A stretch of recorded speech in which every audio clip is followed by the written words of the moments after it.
Good morning, NACCE. Welcome to the 2021 NACCE National Conference. My name is Steve Schultz, and I currently serve as president of North Iowa Area Community College in Mason City, Iowa. Hello to my people over here. About 2 hours down the road, we're a rural community college, and what brings me to NACCE is you. It's been a year since I've been to a conference, 18 months to be pretty precise. And what brings me here is the passion, the caring. I honestly believe we are the innovators in higher education.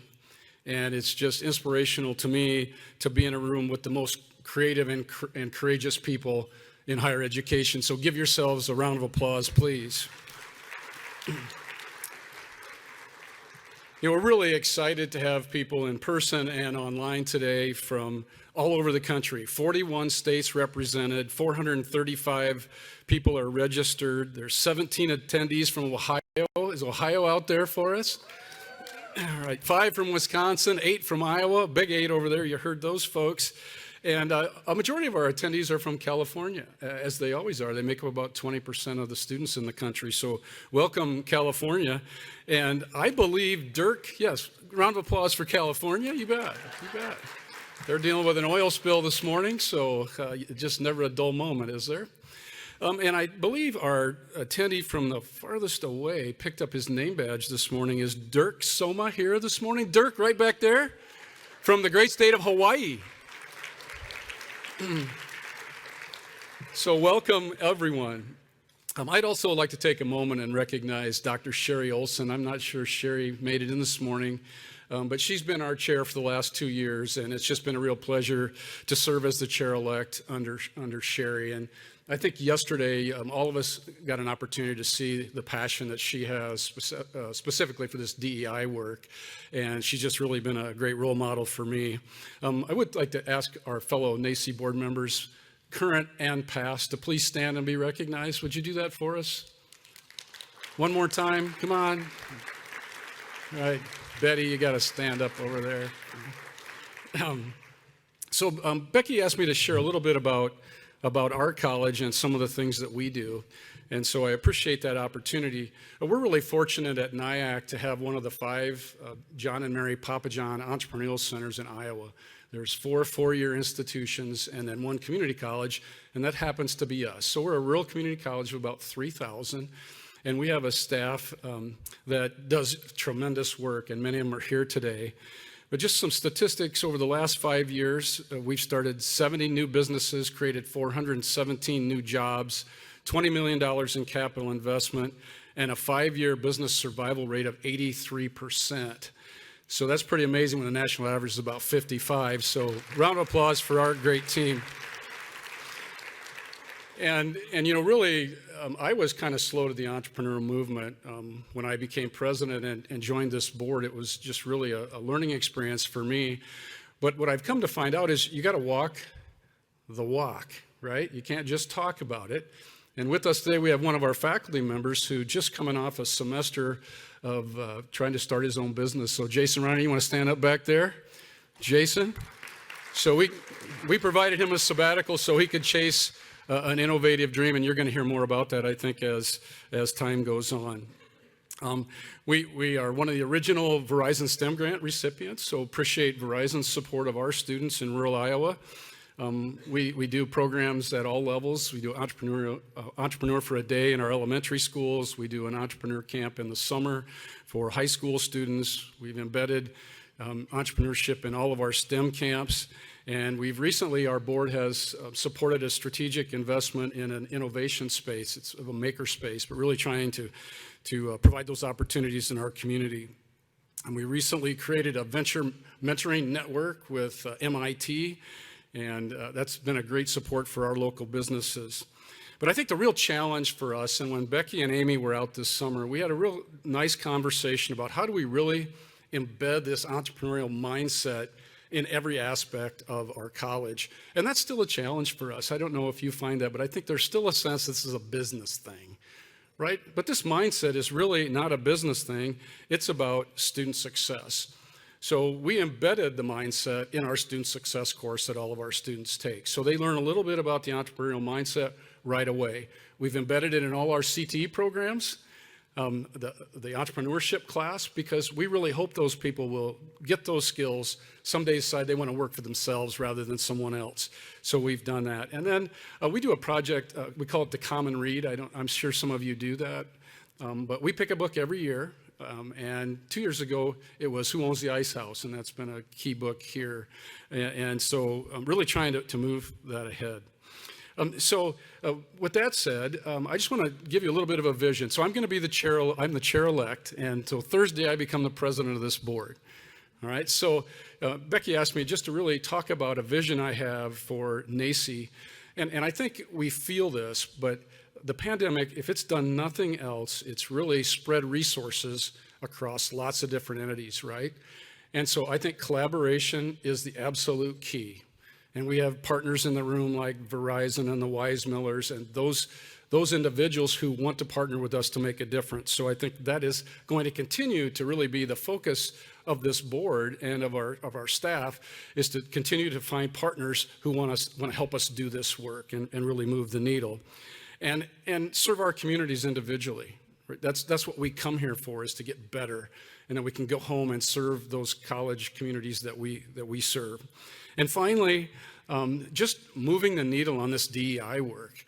This is significant, and I live in an area that isn't very diverse, but that doesn't mean that we can't move the needle on this, to give those experiences to people and those learning opportunities so that we can make this world a better place. With that said, it's my pleasure to introduce our keynote speaker this morning. And her name is Amanda Brinkman. Amanda is Chief Brand and Communications Officer at Deluxe Corporation and creator, producer, and host of the hit series Small Business Revolution, which was named among Inc. magazine's top shows for entrepreneurs. In the inspirational reality show, Brinkman showcases her love for small towns by spearheading efforts to revitalize entire communities and providing makeovers to small businesses across America. Again, Mason City is 2 hours south of here. We'd love to see you come to town. In its first season, Small Business Revolution documented the 500,000 revitalization of Wabash, Indiana in an online series featuring Brinkman and celebrity entrepreneur Robert Herjavec. After a wildly successful first year, they headed to Bristol Borough, Pennsylvania for a second season and another round of small business makeovers. Please join me in welcoming Amanda Brinkman to the stage.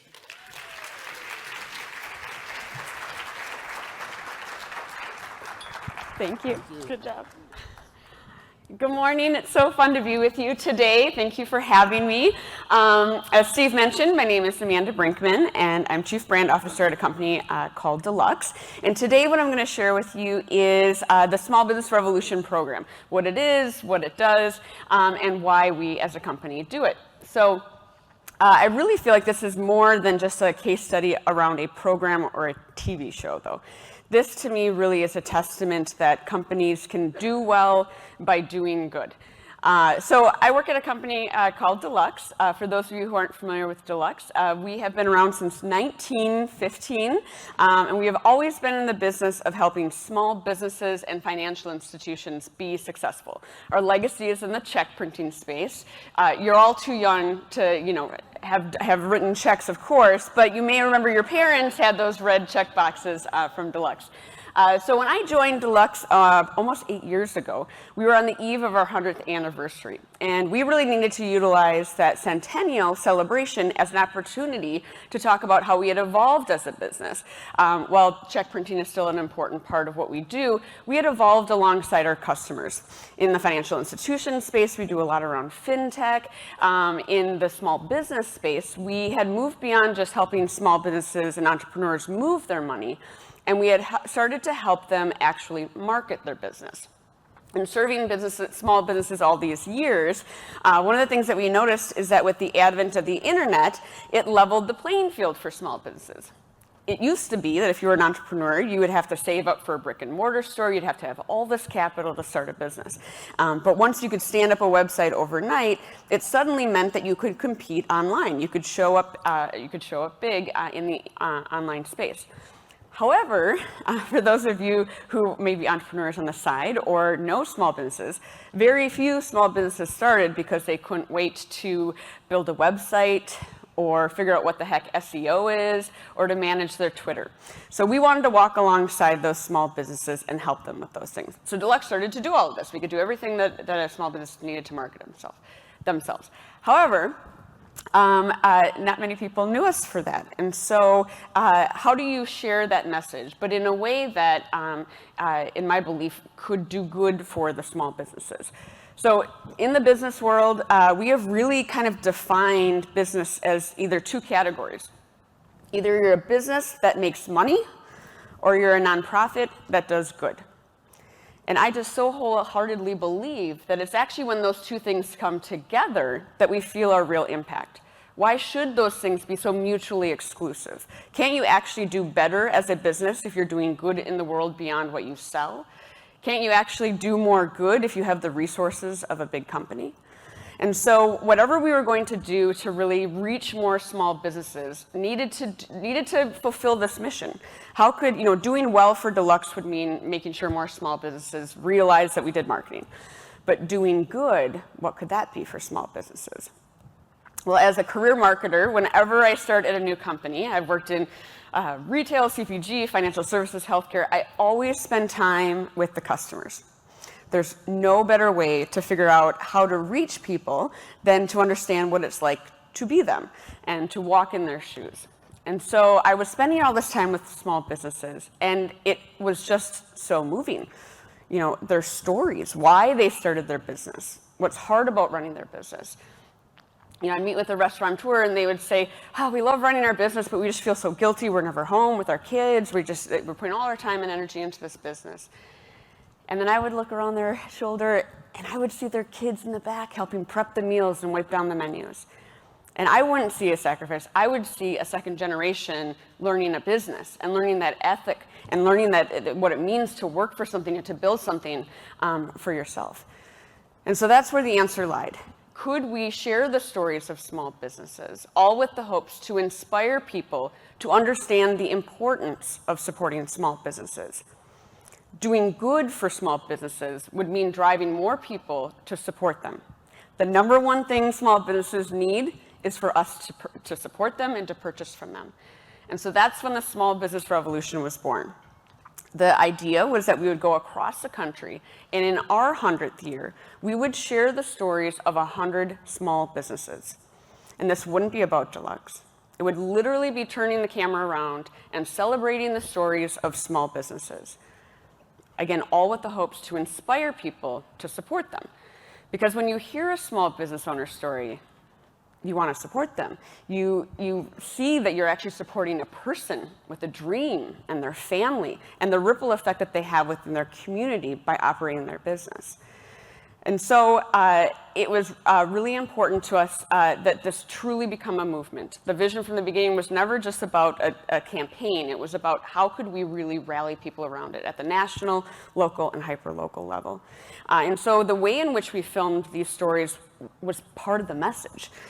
We shot these as documentaries, and that cinematic quality was really important. We wanted to show small businesses as the heroes we believe they are in our neighborhoods, and in our communities, and certainly in our country and to our economy. So I'm going to show you a short trailer for a longer form documentary piece that we did at the end of the year. So we told these individual 100 stories that were each about an individual small business. We rolled those out throughout the entire year. And at the end, we launched a longer form documentary that talked about why we were doing this and really was about the movement and why it's so important to support small businesses.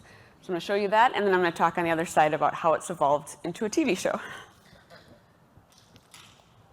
2008 was the eye of the hurricane. Large companies cut 5,000 employees, 20,000 employees. We had 1 foot over the edge looking into the abyss. What's happened as a result of industrial capitalism is fewer and fewer companies are coming to dominate more and more of the economy. When you have a diminishing middle class with a few haves and many, many have-nots, you see tyranny. You see this social upheaval. In times of crisis, people go one of two ways. Either it becomes Lord of the Flies, or you rally around each other and support each other. Small businesses have the capacity to generate that kind of banding together. I do not think people really understand how big of an impact small businesses make on our nation's economy. They have always been the primary source of job creation in this country. And they're not hiring people abroad. They're hiring people in their neighborhood. I went into this business to create a culture where employees were treated well. It's almost a magnet effect. Here comes another small business and another small business. I'm really seeing Detroit come back, and I wanted to be part of that movement. New Orleans, St. Louis, Detroit, small businesses are bringing cities back to life. And guess what? There was no bailout for the small business. We had to rescue ourselves. Everybody should think hard about how we're going to grow our country. The power in policymaking sits with big business, even though small contributes more to our economy. Building an economy based on our values is important. It allows you to know who built your furniture, how your clothes were made. This is not just about some kid with a lemonade stand. It's about setting standards for women, for people of diverse backgrounds, and livable wages. It's a revolution. Small business is a revolution. Every time you see a successful small business, someone made a courageous decision. It's what I believe in. These are my standards. I need my business to be something I'm proud of. Small business is not small. It's huge.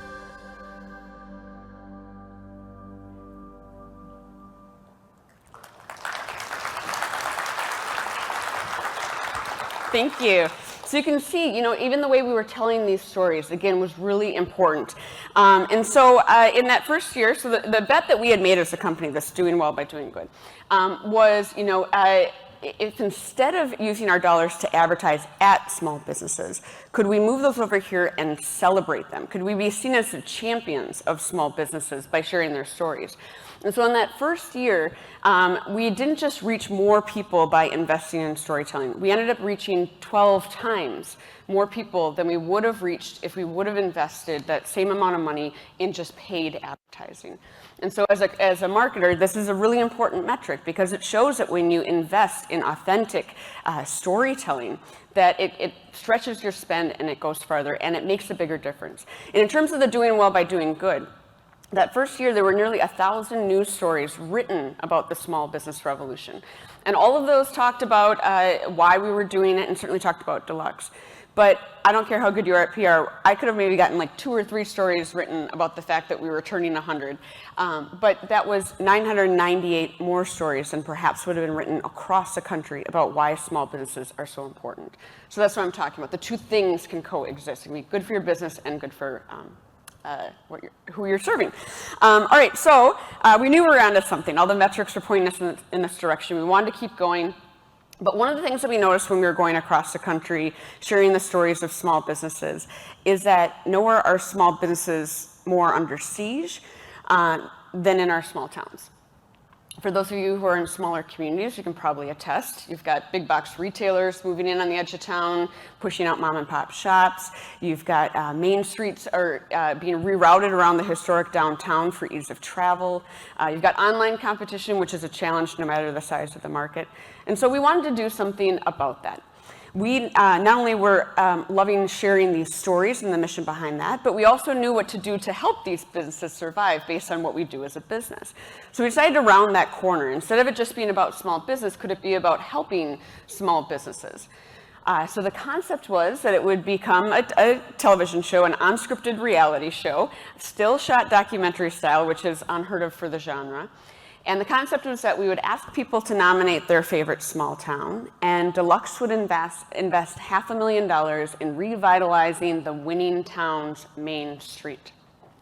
And we would do that by working with 6 key small businesses within the community that we felt were vital to the ripple effect within that community, and we're showing what a difference it makes when you invest in small businesses. Small businesses give back to their communities in disproportionate ways, and we wanted to celebrate those businesses, but then also walk alongside them and help them with those things that don't always come naturally to small businesses.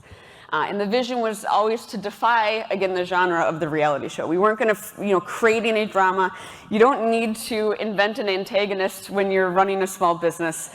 The antagonist is the actual effort of running a small business. And so we were just going to be there to celebrate them, share their stories, and then show what a difference it makes when you invest in entrepreneurs.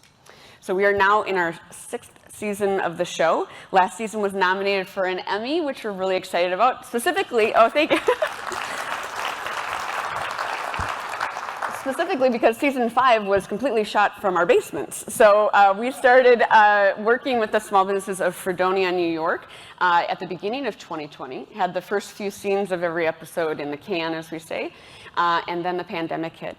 And season 5 truly is almost a journal entry into what small businesses went through last year, and in many ways are still going through.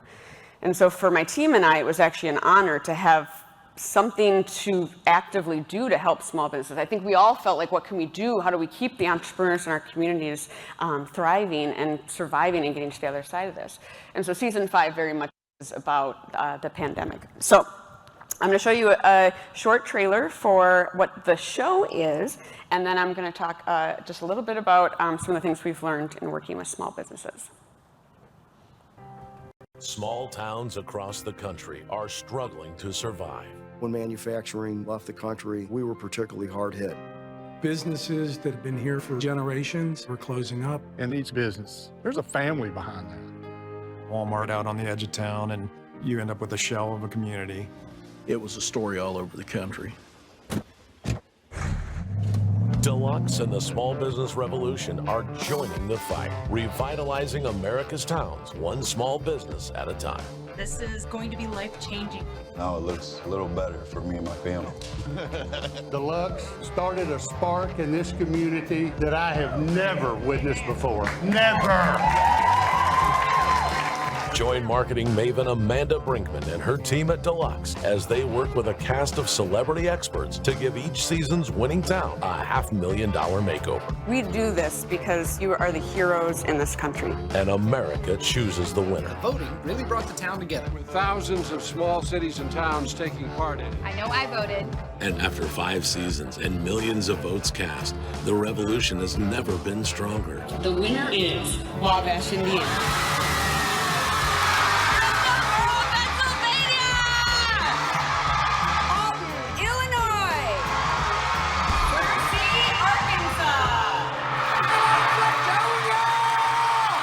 Every episode, we're working with a new small business. So it's a restaurant. The beauticians on this side have a barber chair. A competitive boxing gym. How are you feeling about business right now? It is awful. I have over $100,000 invested into it. 2 weeks with no income, kiss of death. You don't have a website today? Not currently. Do you feel like this area gets as much attention as other parts of town? Not at all. How are you being paid, Charlotte? That's a good question. There's a bus coming, and that bus is going to run you over. It's going to be a lot of work, but it's going to be worth it. I got to say, it already looks better. This is awesome. If we get through this, we're golden. But success isn't just about one business. It's about the entire town. If you can get people to work together, you can actually make America a better place, starting one small town at a time. Everybody pulling together and being a part of this building process. It's definitely been one of the most monumental things that have ever happened in our life. Any kind of change that's worth it, it's scary. Are you kidding me? What makes this work is all of us together. Catch up on all of the seasons streaming on Prime Video, Hulu, and smallbusinessrevolution.org.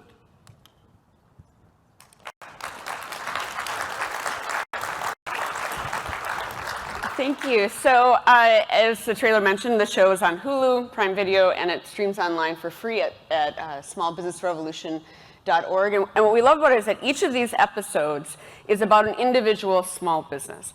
And what we love about the way the program has come together is it's certainly one part inspiration. We're trying to inspire people to, again, understand the importance of supporting small businesses through the lens of sharing the story of a real business owner.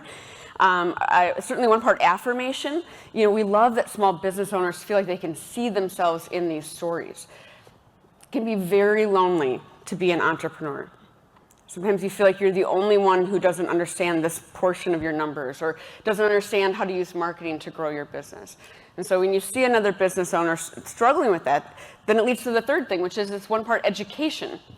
Each of these episodes, our favorite note that we get from entrepreneurs is that they couldn't take notes fast enough, that they were learning about different things they should do around SEO and email marketing and branding, but all in this very, fourth principle of the show, which is entertaining way.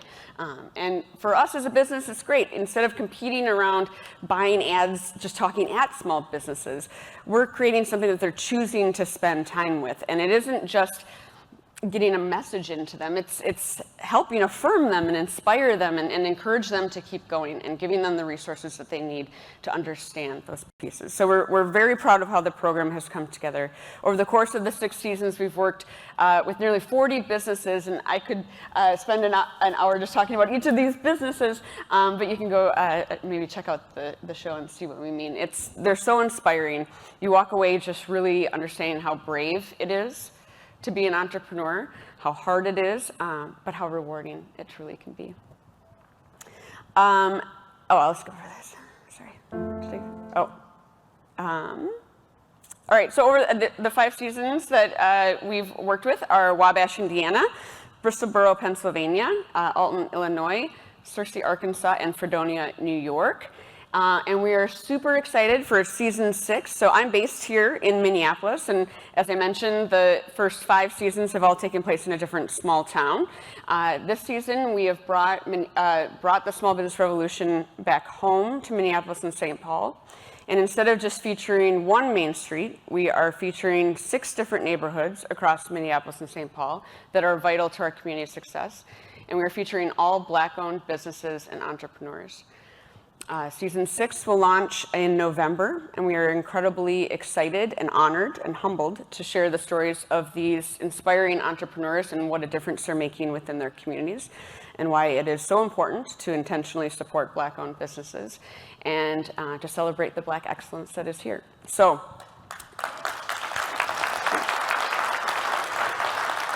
and I have a new co-host, Baron Davis. For those of you who follow the NBA, he's a former NBA All-Star turned entrepreneur. He spends all his time now investing in and building up his own businesses and other people's businesses, and he has just been the most incredible partner in this work this season. So, again,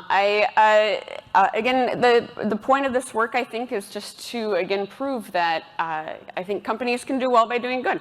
I think this has been great for Deluxe, certainly, but it has done good for real people across the country, not just the businesses that we've worked with, not even just the 6 communities and the ripple effect we have seen within each of those communities. It's about using every resource available to you to pass on goodness. I mean, I think we're here on this planet to make each other's lives better in whatever way better means to that other person.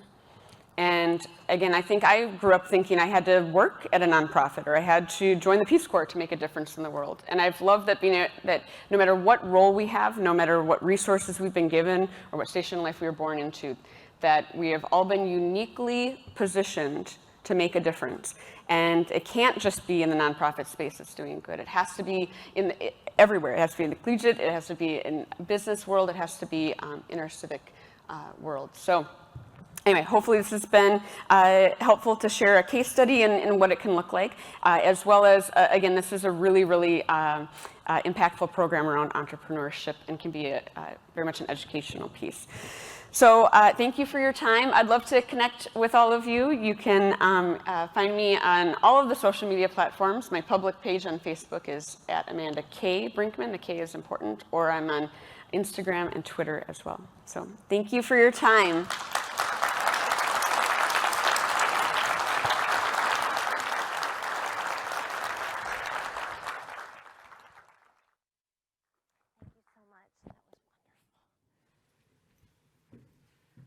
Wow, that was fantastic. Thank you so much. So I think all of us can say as really purveyors of entrepreneurship and evangelists in our classrooms and communities, you are really doing well by doing good. And so thank you. Let's give Amanda another round of applause.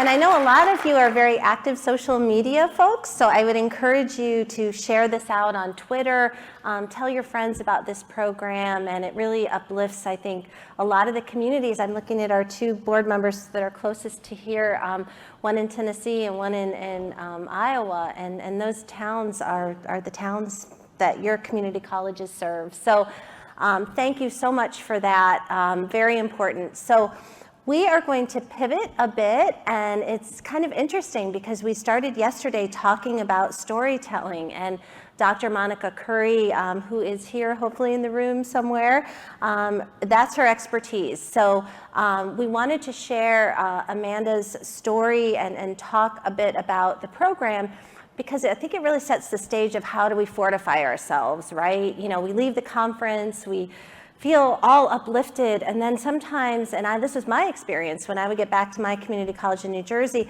I'd be all excited about these ideas, and I would get like the blank stare, like what? So we are now going to delve into NACCE's third book that we've published. I'm very, very proud of this. This is one of our many pandemic projects. So the playbook that we published, thank you, Ann Strickland, our vice president, who's quietly sitting in the back. Round of applause. Along with our other staff who've really worked on this, a key co-author in this project is Dr. Ron Thomas, who had a bit of a family emergency, so he's not with us. But true to NACCE form, we pivot, right? And we're going to have a conversation now. It's also going to be one of our podcasts that we're going to air later on. So I would love to welcome to the stage 3 NACCE champions who were part of the 42 people that were interviewed for the podcast and for the playbook. This is volume 1. So let's give a warm welcome to Dr. Karen Seda, Dr. Christine Pigsley, and Dr. Betty Young, who are going to join me on stage.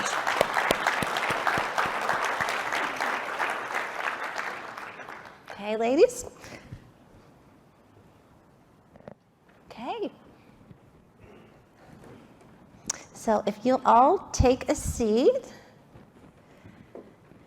And I first of all want to thank you, the 3 of you, because you see 3 strong women, right? And we've been talking, our chair, Sherry Olson shared with the board yesterday how it was really her desire that we really lean into diversity, equity, inclusion, but really also at the same time uplift women leadership. So I can't really imagine, I think if we had a few more seats, we'd get Dr. Curry and many of you in the room. But our commitment is to continue to tell a lot of these stories and how impactful they are. So we're going to spend about 20 minutes. So we're going to imagine ourselves in the living room. We've got our beautiful sunflowers. And I want to begin, and I think I'll begin with Dr. Karen Seda. I'm going to call you Karen because we're friends. And same with low power distance. Yes, there we go. And I want to start with you because many of you know Karen Seda. She's out in the Innovation Studio along with her student, and she really embraces entrepreneurship as it expresses itself through the arts. So when we were talking about Playbook, you shared some of your story. So why don't you just share a little bit about what you do, Karen, and why students are so important, and really the method of kind of doing the work that you do through art. You know, students are so important because that's why we're here. So Yvonne is with me today, and I teach psychology at Paradise Valley Community College in Phoenix, Arizona, which is part of Maricopa. And then I also work for Dr. Stephen Crawford at our district office on innovation and entrepreneurship in our Maricopa Center for Learning and Innovation.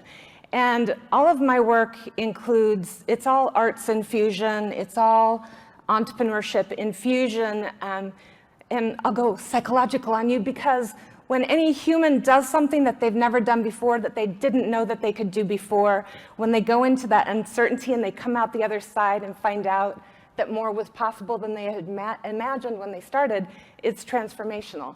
And that can happen in our classes, in our co-curriculars, for us as employees, and with our community partners too. So innovation and entrepreneurship are part of everything I do. I would say one example in my classes in psychology, we have to learn about how neurons communicate with each other in the brain. So instead of a multiple choice test, students they draw and they create a schematic, and it can be stick figures because it's not about what the art looks like, but how they were able to put into a visual their understanding of neurons and neurotransmission in the brain. So, gosh, Becky. No, it's perfect. And one of the chapters in the playbook, which many of you in the room, some of you are going to form teams so that we are going to have an experience. And that is one of the chapters, is really how do our brains work and how do we access creativity? I know just being around all of you, I feel better. It doesn't change some of the things in my life that are challenging for me, but it uplifts me. It allows me to be a better problem solver. So, and I'll say one more thing, because with the creativity, Club Z, the Club Z, and that you may remember from previous NACCE conferences, it's facilitating positive organizational change while delivering student success. And then the Art and Science of Culture Change is a comprehensive change model. And if we're in the space of innovation and entrepreneurship, it is all learning and change. And sometimes we as knowers, there are a lot of advanced degrees in this room, and sometimes us as knowers actually have a hard time learning and changing. And academic bureaucratic mindset is very different from entrepreneurial mindset, and you can't add innovation and entrepreneurship on top of academic bureaucratic mindset. It's a little bit of humility for us. Humility. So let that sink in. And it's a perfect segue, Christine, I think, to talking about you. Dr. Christine Pigsley just got tenure, so let's give her a lot of love for that. Not an easy thing. There are very few people probably that earned tenure during the pandemic. But she has been a lifelong NACCE member and has a connection to Dr. Ron Thomas. So Christine, I'd love it if you would talk a bit about your experience with Dr. Thomas and talk about the NOWS, because and I'm not saying N-O, it's K-N-O-W. Talk about that, because that's really Ron's thought leadership, and I know you've been instrumental to each other in your careers. Absolutely. I served for 9 years under the leadership and mentorship of Dr. Ron Thomas. In fact, during my dissertation, he was no longer my president. I was no longer at the college. He called me every week and said, "Did you get your dissertation turned in yet?" And I said, "No." And he said, "Get on it. Get on it." So he has been a lifelong mentor to me. And I'm just thinking about how much what we're going through today actually mimics a big challenge that we faced back in 2009. As Amanda mentioned today, the change in the economy in 2009, as many of you remember, was very challenging. And so in the true spirit of Ron Thomas, I'm going to say, get out your pens and take notes, because I'm going to give you 5 no's to write down and take home with you, because they're really valuable life lessons. This isn't just going to be about what you do in the classroom or what you do with your leadership council at your community college, but really a life lesson. So the first of these is understand human behavior. The second one, you have to write fast, mind you, know you. So that's a certain sense of humility that comes with just understanding yourself as well, and your institution. Number 3 is know problems. Don't put them under the carpet. Make them loud and proud so that you can get that group think to change things. Number 4, have a plan to work through the issues. You know, how often do we teach business planning in our classrooms, and then we ask our staff to do this, and they go, "What's a business plan?" And number 5, always practice and learn. You've got to practice it. It isn't something, I was athletic director for a period of time at the college, as well as being a dean. And one of the things that I learned very quickly was that students have natural talent, but we bring that out through practice and training. And so I encourage you to think about changing your institution that way. So I'm going to give you an example of something that Dr. Thomas and I did together. I became the Dean of Student Affairs at the point in which, in 2009, when the economy was tanking. We had huge job loss in the Twin Cities here, and we were very fearful that we were going to have huge losses in enrollment. Knowing ourselves, knowing some of our problems, one of the things that we decided that we needed to do was to get better data faster. That's what we were teaching in our classes as business principals. And so what happened is we realized it would take us like 3 years to put together a system to do this if we went through our usual channels.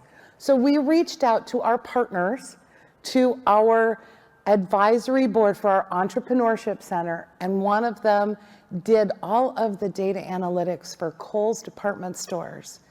And we partnered with them and we created a dashboard that showed us every day where our enrollments were. And we were able to add and subtract courses based on demand planning.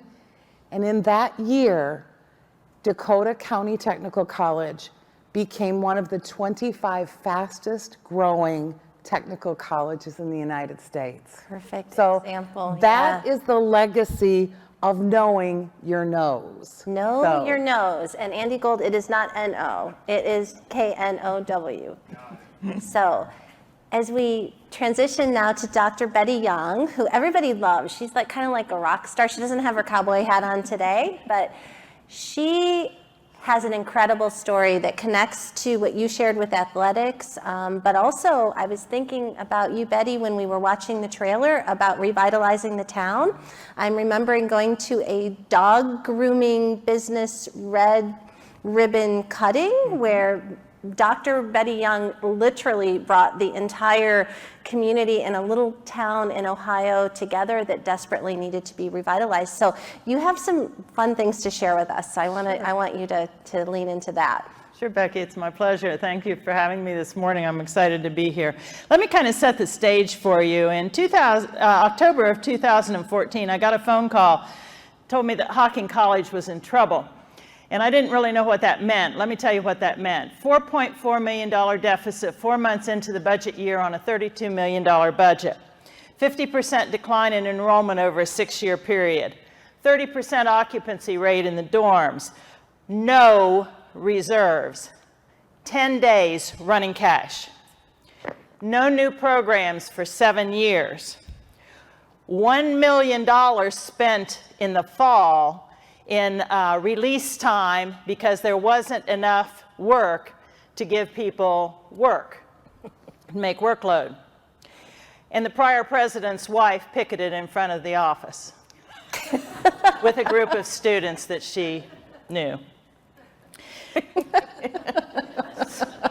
So they asked me if I'd like to come for 6 months and fix it.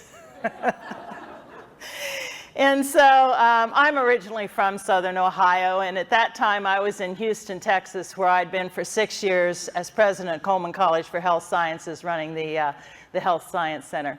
New chancellor came along, and he wanted to do things different, so I read that he fired me in the newspaper and figured maybe I should go someplace else. And so I did. And it was, it's just like so many times in my life when you bump your head against something, and you want it so bad, and you believe that the work is so good, and you're so committed to what you're doing. It hurts when people don't let you keep going with it. But every time, it's turned out to be something better. Every time. So for me, I came back to Ohio, which is where I had been born, raised, and started my career and had my first presidency. And I'm only 60 miles from my granddaughter and my daughter and my 91-year-old mother. So it's a perfect place for me. And so what was I going to do with this mess? I mean, this is a mess. So I asked the board what they wanted to do. And they said, well, we want you to balance the budget for the rest of the year. Okay, we can do that. Usually when there's a crisis in an organization, people think, oh, it's an enrollment crisis, it's a budget crisis. I've always found it to be a leadership crisis. Now, I had been gone from Ohio for many years. I served in North Carolina and then in Texas. So coming back, and even I was coming back to my home region, not my hometown, I didn't know anybody. So I was the outsider. It was tough decisions to make, but because I didn't, have my best friend that I had to lay off or somebody else, I didn't have the emotional side of the very difficult decisions that had to be made. And so we went in and we laid off a lot of people. So you have to do something, right? Started out with the team, the senior team and the board, and got everybody on the same page about why we had to do what we were doing, and we all agreed. That's key. So Simon Sinek, if you've not read his work, please do. Starting with why, it's the most important thing. People will follow and do what you need them to do if you give them a good why. People are not generally totally irrational, okay? And so we started with that mark, and then we generated ideas for ways that we could save this institution. And everybody had the opportunity to give ideas. And so obviously we laid a lot of people off, and we made some of the typical things you would have expected to have happened in a mess like that. And we did balance the budget for the remainder of the year. But somebody came forward with an idea for me. We've got all these dorm rooms, 700 beds, and they're 30% full. We got to fill the dorms. Also, 50% decline in enrollment in 6 years. How do I get more people to come here and go to college? We're in rural Appalachia, southern Ohio. Okay, beautiful area, but what are we going to get people to come here to go to school? And so we started athletics. It was the idea of our chief of police at the time to do it. And I thought he was a little nuts. So I sent him off and said, bring me back a little written plan. A couple weeks. So he comes back and he says, I can't write a plan. I said, well, meet me after work. We'll write a plan. So we sat down and we wrote the plan. I presented it to the board in February. It started with, anybody want to guess? Football. Yeah, that's my staff over there. Helping me out. It started with football. That's pretty risky, right? I mean, there's a lot of people who don't like athletics, period, okay? But we were also a very white campus, less than 1% minority population on our student. I just came from a majority minority city, and one of the things I loved about my work there was that. And so I said, what are we going to do to help our students learn to live in a world that is not all white, where people act and behave and do things different? And so athletics checks a lot of boxes. By the way, the outgoing president had claimed the board was racist.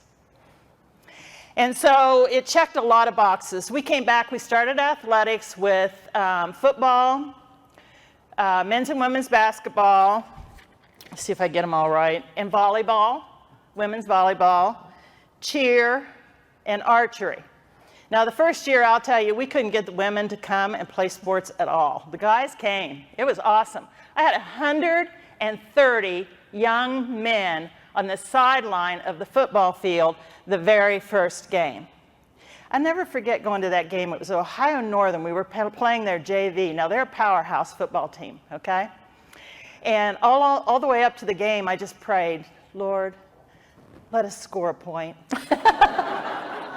Don't let us get skunked. And so we're in the stands, and about 3 minutes into the game, my kid catches the ball, and he runs a 60-yard touchdown. We're first on the field. And the rest is history. I don't think I ever jumped higher that day in my life. It was just like, yes. So we had early success, great success. We learned a lot. We stubbed our toes many times learning because we didn't have any experience. All my coaches volunteered the first year. I went to Pepsi. They gave me $50,000. The board gave me $100,000, said we spent more than that on a marketing campaign. But that's not very much money to start you have to do it a lot on faith that this is going to work and that we're going to make it work. And mind you, I'm an interim in a 6-month job. It worked.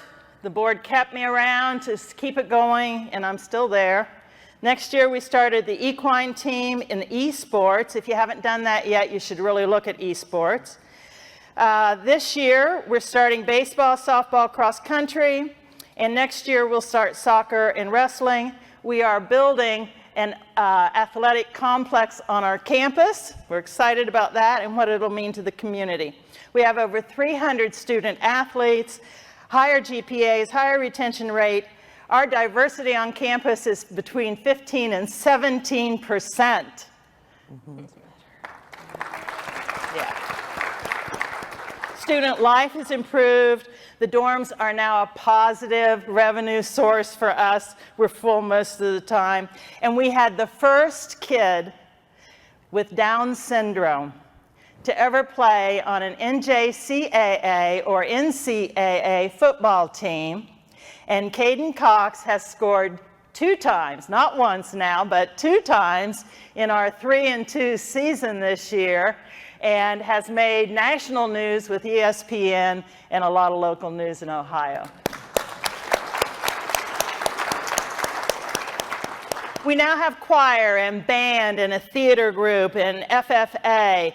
We have reserves of over $10 million in the bank. We analyzed our program costs, and we do budget very differently. We have all-inclusive pricing now. We have an employer guarantee, so if you're not satisfied with our student after a year, during that first year, you bring them back to us. We'll remediate them in whatever they need, because we're guaranteeing you that we're putting a product out that you want as an employer, because they are our true end-of-the-line customer. So we, in addition to that, then we created the live learning labs. So I'm going to go through this pretty quickly, but these are all of the entrepreneurial ventures that operate on our campus as live learning labs, bring revenue into the college, not all at a profit level, but all that revenue does offset costs of the institution. So it all ends up being a true positive. Lake Snowdon, which used to be subsidized by the college at $150,000 a year, now brings in $150,000. That's a $300,000 swing. Water park, camping, event venue, and it's run by management students from the Natural Resource Management program. So these are people who are going to go run parks. So what do we have them doing? Running a park. Rhapsody the restaurant, Lodge the conference center. Food truck and catering, cannabis testing lab, a fermentation science program. We make beer. We're in 8 high-end golf outlets in Columbus, Ohio with our beer. And they wanted to brand it as the college's beer, and at first I was like, just give it a name, you know, and have the college's beer. And they said, no, we really want that on there. And I said, that's not going to sell beer. People walk into those places today, and we want that beer the college makes. It's amazing. We make spirits and wine. The grapes are grown by our ag program. We sell fish from the fish hatchery. We have a fish market. We do alterations through our fashion design program. We have a maker space. By the way, our business consulting teams consult to all of these businesses. So they're hands-on. Their business practice that they get is practicing with these businesses. We run a music festival through our music program. By the way, it's the second weekend in June. If you'd like to come, it's 2.5 days. It's worth being there. The lodge is open. You'll want to make reservations early. Robbins Crossing is an 1850s village. We do horseback riding lessons. We have a dog grooming shop. We run a boarding kennel. We train dogs and do a training operation. We have a firing range that's open to the public and also to many classes that we do there that bring in revenue. We build tiny houses with a partner to revitalize Shawnee, which is a small town about 20 minutes from us. We have a campus tree crew out of our forestry program, and so they take down our trees. We don't have to go outside sources for that. We have a driver's ed program on campus. It brings high school students in, puts them at least 8 hours in a car with a recruiter. I mean a trainer. And what's to come? Well, we just went through a strategic planning session, and some of our staff said, we want a pet store. Sounds good to me. An incubator restaurant, and we're going to do a farrier services program. We teach farrier sciences, blacksmithing. So these are all things that made a difference. We also have a work college, which some of our students have a really hard time paying for college.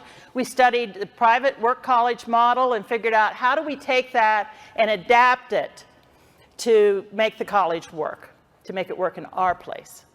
And so if anybody wants to learn more about that, I'll be glad later to talk about it. And you're going to be hearing a little bit more from Dr. Betty Young toward the end of the panel, but there's so much good there, there's so much vision there, and I think it really goes back to Amanda Brickman's point. You can do well by doing good.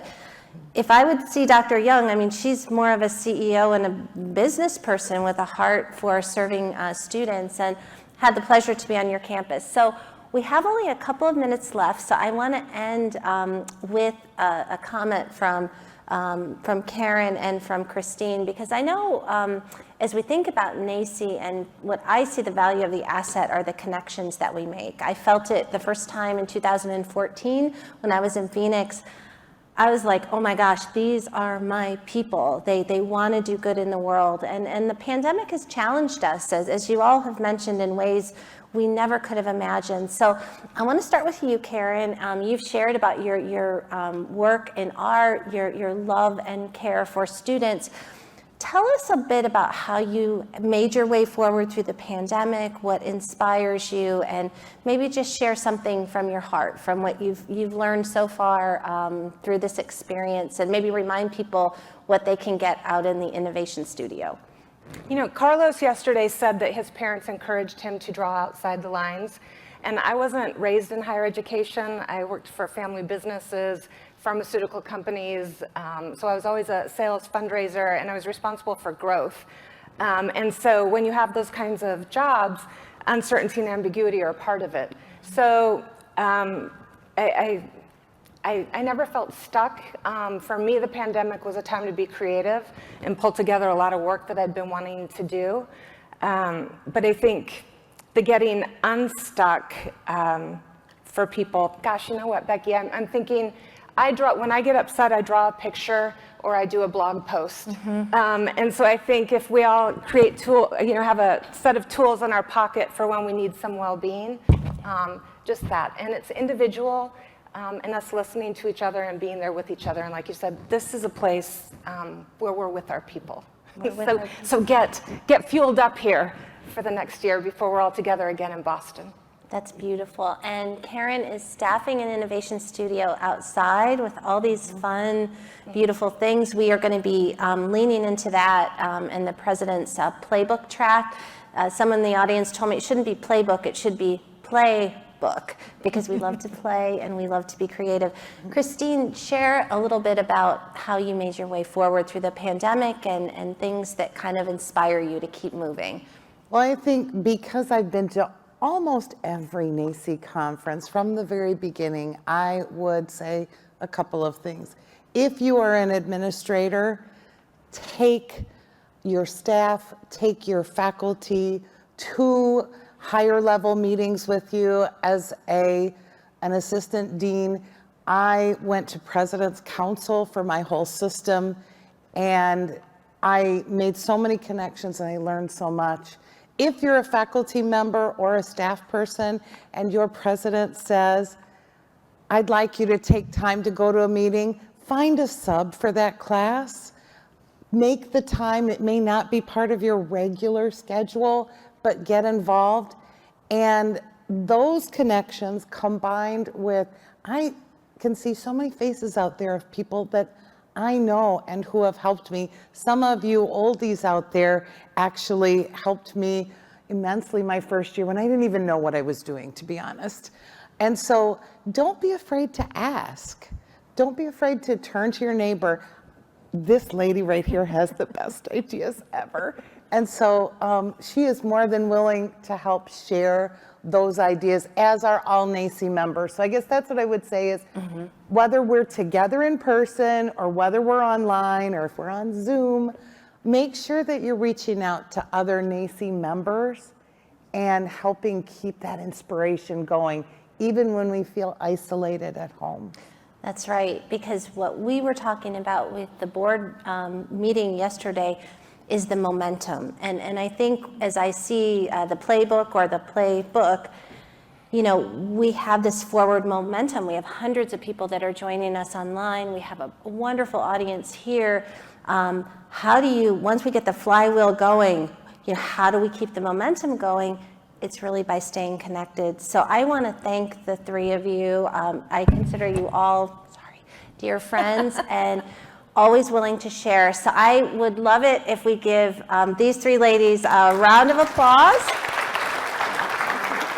I am going to invite Christine and Karen to exit the stage, but I'm going to ask Dr. Betty Young to stay on the stage, and let's welcome Dr. Chris Whaley, our chair-elect now of NACCE, to join us with a special announcement and some brief remarks. Thank you so much.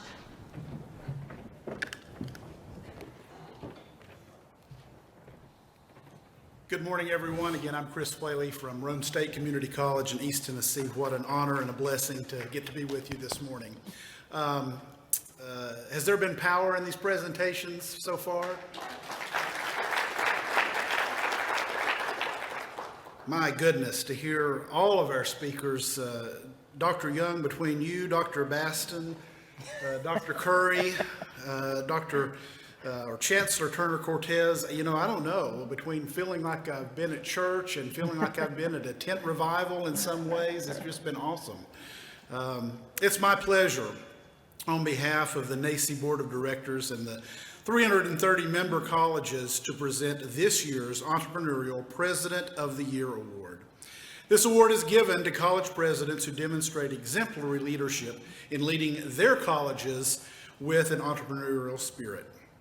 Now, this type of leadership requires embracing an entrepreneurial mindset and engaging teams in innovative projects that require investment of time and resources. Inherent in that, of course, is a degree of risk, which Dr. Young has shared much about. However, as we all know, working our way through these past years, entrepreneurial leadership can turn adversity into opportunity. Now, you have heard from Dr. Betty Young on the panel about the type of leadership that she embraces, and frankly, the type of leadership we all should embrace. If you were in Fort Worth with us a few years ago, you might have heard about her adventures of purchasing a campground, walking the Appalachian Trail, or opening a pet grooming salon in her small town and building a student career opportunity around it. Sounds like that may be coming full circle again. There is so much that Dr. Betty Young has done to serve students, faculty, and the communities in which she has served. And folks, let me just tell you, we talk all of the time about sort of our role model for leaders. Becky is one of mine. There are several others in the room. And I have not known Dr. Young that long, but let me just tell you, in the brief period of time, you're the kind of leader that I want to be. Thank you. And so it's with great honor, therefore, to officially present NACCE's Entrepreneurial President of the Year. No one could be more deserving, ladies and gentlemen, to Dr. Betty Young, President of Hocking College. Many congratulations. Thank you. I really appreciate this. This one means a lot to me. We're going to have some pictures now. Okay.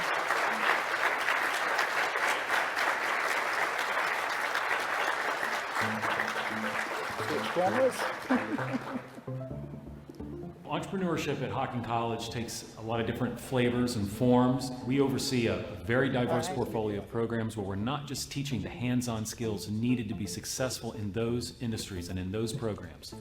We're also giving the students entrepreneurial experiences. We have so many different entrepreneurial ventures across the college. With that, we have practical experiences where students are required to work in their field, but really we try to have a hands-on entrepreneurial experience for students in their program. In addition to learning the technical and science aspects of their field, they're learning things about budgeting and inventory and marketing and sales and customer interaction, which will allow them to pursue employment or an entrepreneurial venture of their own upon graduation. At Hocking College, we understand the importance of not just building our future workforce, but also supporting business development in Southeast Ohio. And that really has been inspired by our president, Dr. Betty Young, former entrepreneur who also understands the importance of getting an education and supporting business growth in rural communities in Appalachia, Ohio.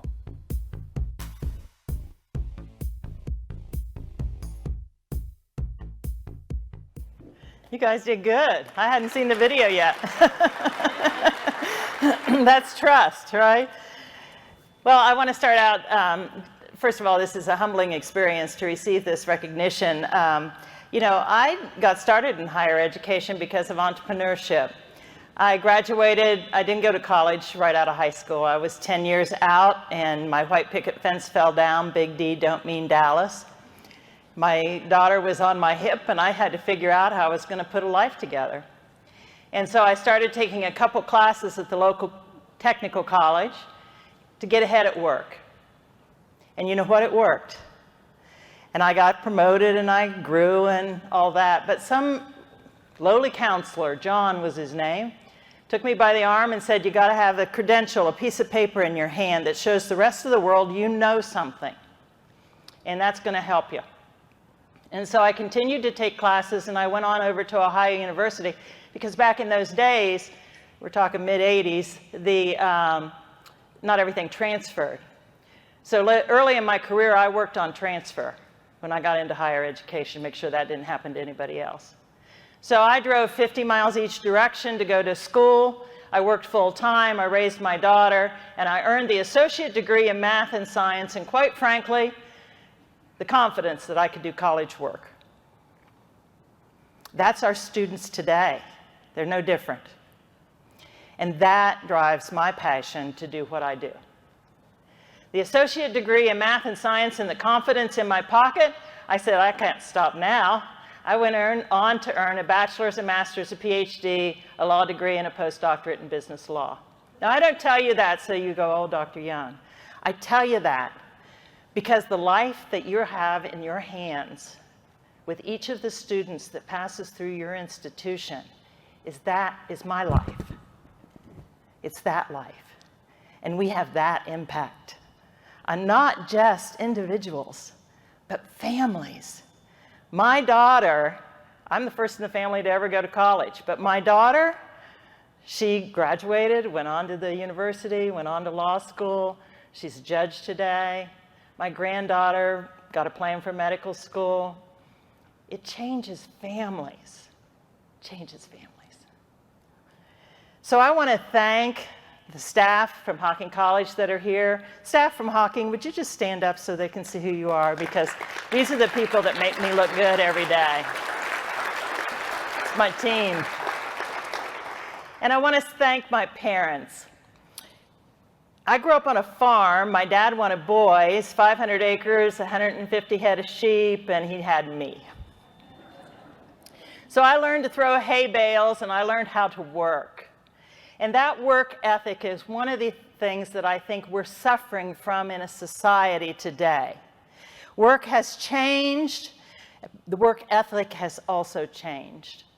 And so we at Hocking College developed what we call the work college model. Students come to us, and it's not work study, it's not student type things that we think about in the past where you might get a job at the library and you check out a few books, but then you really study. No, we put people to work in jobs related to the fields of study that they're studying with us. And we have them do that work and get a supervisor's review weekly. So they know whether they're coming to work on time, putting the phone away, giving their best effort, dressed appropriately for the job, have the right attitude. They're very simple questions, but they're the questions that make the difference between a graduate from school A and a graduate from school B. It's a different way of approaching the student. That's what entrepreneurship is. Entrepreneurship says there might be a better way to fix the mousetrap. There might be a better way to get the result we want. And we have to be willing to take the risks, because to not do it is to accept the status quo. And today, with the message that we have from here about diversity and inclusion, the status quo is not okay. It is not okay. So be bold, go forward, do good. And I'll see you all at NACCE next year.